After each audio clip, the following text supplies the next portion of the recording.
7-year-old Christopher Harrington had never been alone in his world of darkness until the crowd swallowed him whole and his bodyguard vanished, leaving a blind billionaire's son terrified and lost in the chaos of Grand Central Station, where a homeless boy with nothing decided to give everything. The panic button on Christopher's watch had stopped working. I knew because I'd been watching him press it for 5 minutes, his small fingers fumbling desperately over the expensive device, while tears streamed down his face behind dark glasses. He was maybe 7 or 8, dressed in clothes that cost more than I'd seen in my entire 13 years living on the streets.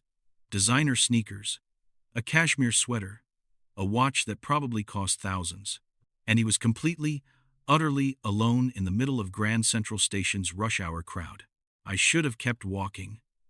That's what you do when you're homeless. You mind your business, stay invisible. Don't get involved with rich people's problems because they'll just blame you anyway. But then he called out, his voice small and terrified. "Marcus? Marcus, where are you? I can't see, I can't." And I realized the kid was blind. "Hey," I said, approaching slowly. "You okay?" He turned toward my voice, his whole body trembling. "Marcus? Is that Marcus?" "No, my name's Dante. Are you lost?" "I can't find my bodyguard. We were walking, and there were so many people, and someone bumped into me, and now I can't." He was hyperventilating now, small hands clutching at nothing. "I can't see where he went. I can't see anything." My heart cracked. I knew that fear, the terror of being alone in a world that didn't care if you survived. I'd lived it every day since my mom died 2 years ago, and I'd aged out of the system with nowhere to go. "Okay, listen to me." I knelt in front of him, keeping my voice calm. "My name is Dante. I'm 13, and I'm going to help you find your bodyguard. Okay? You promise?" His chin was wobbling, trying so hard to be brave. "I promise. What's your name?" "Christopher. Christopher Harrington." "Harrington. As in Harrington Industries. As in one of the richest families in New York." This kid's bodyguard was probably freaking out right now. And here I was, a black, homeless kid in torn jeans and a jacket, held together with safety pins, about to get blamed for whatever happened next. But I'd made a promise. "Okay, Christopher. I'm going to take your hand, and we're going to find somewhere safe to wait for Marcus. Is that okay?" He nodded, reaching out blindly until his small hand found mine. His grip was tight, desperate, trusting. That trust terrified me, because I knew how this would look. Homeless kid leading a blind rich boy through a train station. Every cop, every security guard would assume I was kidnapping him. But I couldn't leave him here, lost and scared, in a sea of people who walked past without stopping. I led Christopher to a bench near the information booth, visible, public, safe. "Where are we?" he asked. "By the big clock, the famous one. If your bodyguard is looking for you, he'll check here." "How do you know that?" "Because it's where people meet when they're lost." "My mom used to." I stopped. "Never mind. Tell me about Marcus. What does he look like?" "He's tall. Really tall. And he has a deep voice. And he always smells like coffee." "Okay. I'll watch for him." We sat in silence for a moment. Then Christopher asked, "Are you really homeless? How did you? You smell like outside. And your jacket makes a scratchy sound like the blankets at the shelter we donated to. And your voice sounds—" He paused, searching for words. "Tired. Like you're always tired." "Smart kid." "Yeah, I'm homeless." "Is it scary?" "Sometimes, but you learn to handle it." "I'm scared now," he admitted quietly. "I've never been alone before. There's always someone with me. Marcus or my parents or teachers. I don't know how to." His voice broke. "What if he doesn't find me?" "He will, I promise." "You keep making promises." "My dad says people break promises all the time." "Some people do. I don't." I squeezed his hand. "My mom taught me that your word is all you really have, especially when you don't have anything else." "Where's your mom now?" "She died 2 years ago. Cancer." "I'm sorry." He said it like he meant it, not like the empty condolences adults gave. Is that why you're homeless? Yeah. I had no other family. Foster care aged me out. Been on the streets since. That's not fair. No, it's not. But fair doesn't really matter when you're just trying to survive. Christopher was quiet for a moment. Then, you're being really nice to me. Even though you don't have to be. Of course I have to be. You needed help, but you don't know me. And he gestured at himself, rich. And you're not. My dad says, poor people resent us. Your dad sounds like he doesn't know many poor people. Christopher almost smiled. Then his expression changed, head tilting. Do you hear that? I listened. Nothing unusual, just the chaos of the station. Someone's calling my name. That's Marcus. Christopher stood, pulling me with him. He sounds really worried. I spotted him then, a massive black man in a suit, frantically scanning the crowd, phone pressed to his ear. Marcus, I shouted. He spun, saw Christopher, and the relief on his face was overwhelming. He ran toward us, nearly knocking people over. Christopher! Oh God! Christopher! He grabbed the kid, checking him over frantically. Are you hurt? What happened? I turned for 1 second, and you were gone. I got lost. But Dante helped me. He stayed with me and kept me safe, and Marcus's eyes landed on me, and I watched his expression shift from relief to suspicion. Who are you? His voice had gone cold, protective. What were you doing with him? I was helping. Marcus, he saved me, Christopher protested. I was scared and alone, and he took care of me. But Marcus was already pulling Christopher away, shielding him from me like I was a threat. We need to get you home. Your parents are frantic. Wait. Christopher struggled against his grip. I want to thank him properly. Dante. Wait. But I was already backing away. This was how it always went. Homeless kid near a rich child equals trouble, no matter the circumstances. It's okay, I called to Christopher. I'm glad you're safe. No, Dante. He was crying now. Please don't leave. You promised. But Marcus was already leading him away, one hand on his phone, probably calling the police to report the suspicious homeless kid who'd approached his charge. I disappeared into the crowd before security could find me. Dante helped a lost child when he could have walked away, but got treated like a criminal anyway. Would you still help someone if you knew you'd be suspected of bad intentions? What would you do? Drop your thoughts below. I thought that was the end of it. But 3 days later, I was sleeping in my usual spot under the bridge when someone shook me awake. Dante? Are you Dante? I jolted up, ready to run. A woman stood over me, black, well-dressed, holding a folder. Who's asking? My name is Angela Harrington. I'm Christopher's mother. My blood ran cold. I didn't do anything wrong. I know. That's why I'm here. She sat on the ground beside me. Expensive, suit, and all. May I tell you a story? I nodded warily. 3 days ago, my son got separated from his bodyguard in Grand Central Station. He's blind, as you know. He was terrified, alone in a crowd of thousands. And a homeless boy you stopped to help him, kept him calm, kept him safe, made him promises you kept. Anyone would have. No, they wouldn't. Security footage shows 47 people walked past my son while he was crying and calling for help. 47 people saw a lost child and kept walking. But you stopped. You helped. Even though you knew how it would look. Your bodyguard thought I was kidnapping him. Marcus apologized for that, by the way. Once he saw the security footage, he realized you'd been protecting Christopher, not threatening him. She opened her folder, showing me printed images. This is you, sitting with my son, holding his hand, keeping him from panicking. Do you know what that means to me?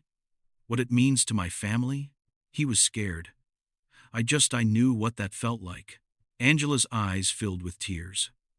Christopher hasn't stopped talking about you. He keeps saying, Dante kept his promise. Dante didn't leave me, even though he was scared too. He wants to see you again. I don't think that's a good idea. Why not? Because I'm homeless.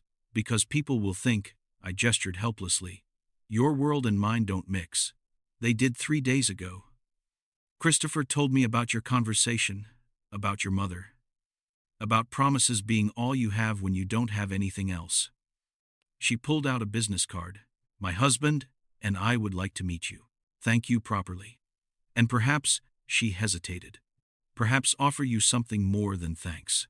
I don't want charity. It's not charity. It's gratitude. And opportunity. She pressed the card into my hand. Please. Christopher asks about you every day. He made me promise I'd find you. And unlike some people, I keep my promises too. 2 days later, I stood outside the Harrington mansion in Connecticut, feeling like I'd walked into a different universe. A butler answered the door. An actual butler. Master Dante, welcome. The family is expecting you, Master Dante, like I was someone who mattered. He led me through halls lined with art worth more than I could comprehend, to a living room bigger than most apartments. Christopher was there, sitting on a couch with his parents. When he heard footsteps, his head lifted. Dante? Is that you? Yeah, it's me. He launched himself off the couch, nearly running into a coffee table before I caught him. His hug was fierce, desperate. You came. Mom said she'd find you, but I was worried you wouldn't come. I keep my promises, remember? William Harrington stood tall, imposing, the kind of man used to commanding rooms. But when he shook my hand, his grip was warm. Thank you for protecting my son. There aren't words adequate to express our gratitude. Anyone would have. No. Angela stood beside her husband. They wouldn't have. And that's what makes what you did extraordinary. We sat. They asked me about myself, where I'd come from, how I'd ended up on the streets, what my plans were. I'm trying to save up for a GED program, I admitted. Maybe get a job that's not under the table, but it's hard when you don't have an address or. What if we offered you both? William interrupted. Both? An address, a job, a chance. He leaned forward. Dante, my son hasn't stopped talking about you for 5 days, about how brave you were, how kind, how you made him feel safe when he was terrified. That kind of character is rare. I don't want to waste it. I don't understand. We'd like to offer you a position as Christopher's companion, someone who can help him navigate the world, teach him confidence, show him that he's more capable than he thinks he is. My heart was racing. You want to hire me, a homeless kid? I want to hire the young man who stopped when others walked past, who showed my son compassion when he had every reason to be bitter about his own circumstances. William's voice was firm. You'd live here, have your own room, salary, benefits, and access to education.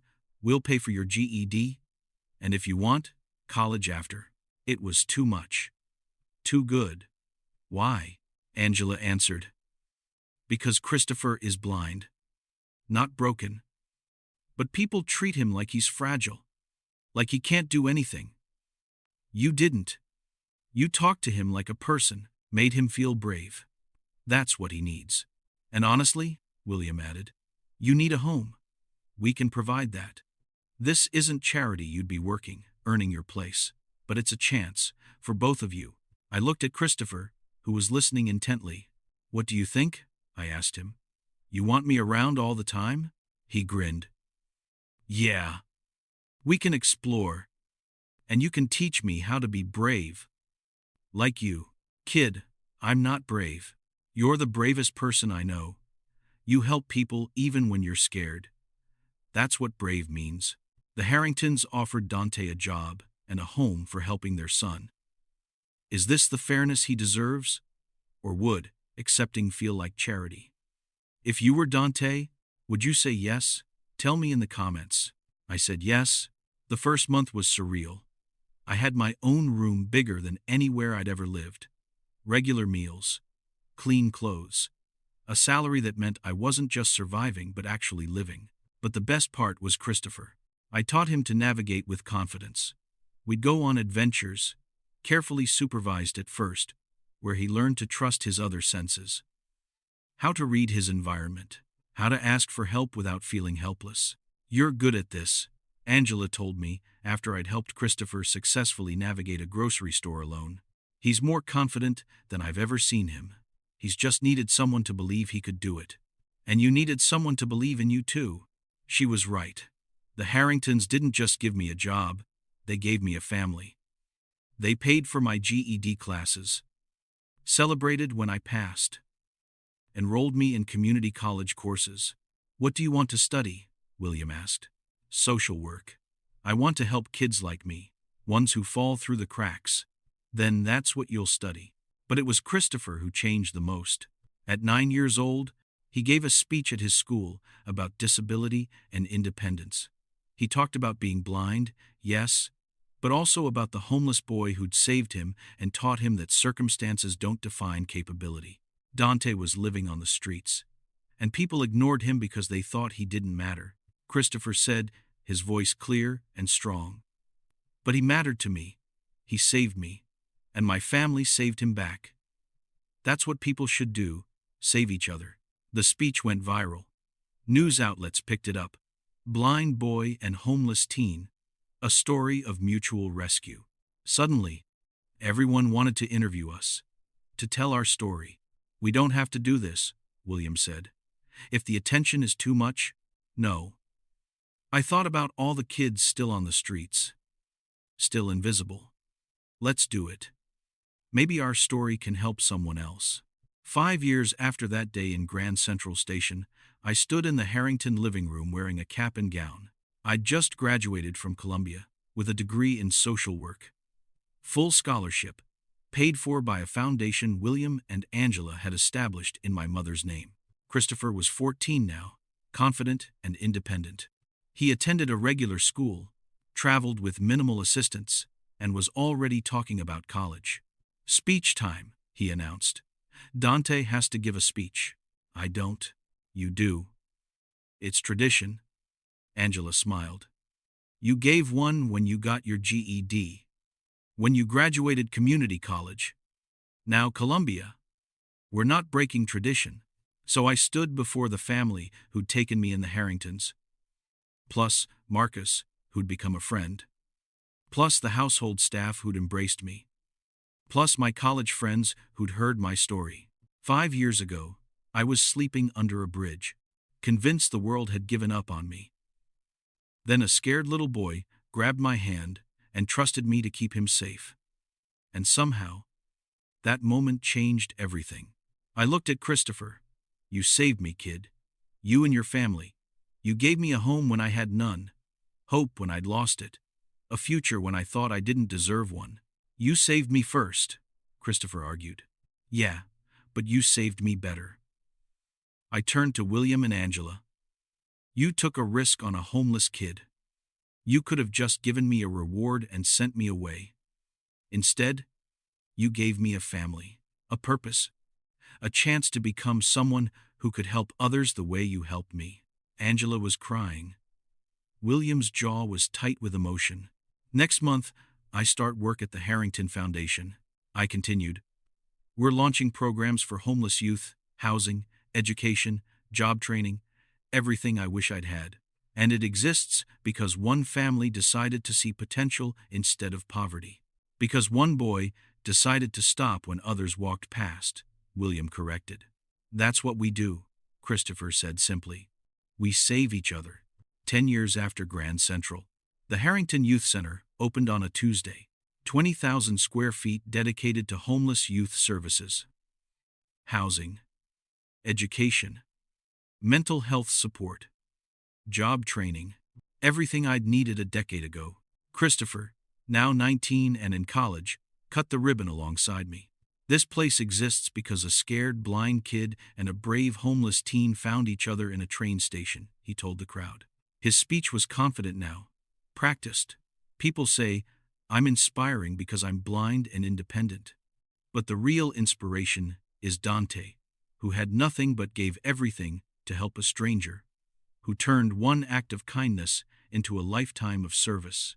I stood beside him, thinking about that terrified kid in Grand Central, about the choice to stop when I could have walked past. One choice, one moment of compassion. It had changed 2 lives, mine and Christopher's.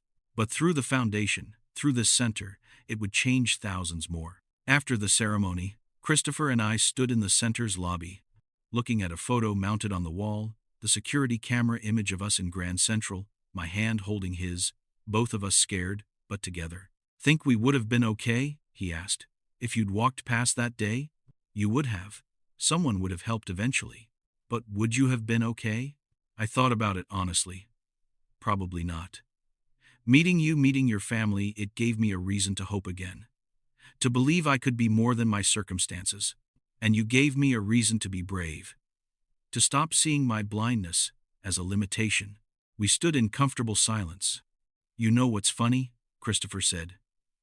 "That day, you saved me from being lost. But really, we were both lost. And we found each other." "Yeah," I agreed, looking around the center that would help other lost kids find their way. "Yeah, we did." Outside, New York City hummed with life. Somewhere in that chaos, lost children still wandered, still felt invisible, still waited for someone to stop and see them. But here, in this building, they'd find safety, help, a chance, because a homeless boy had once stopped for a blind child, and both their lives had been saved. One moment of kindness changed 2 lives forever. When was the last time you stopped to help someone when you could have walked past? What happened? Share your story below. Your words might inspire someone to be brave enough to stop and help today.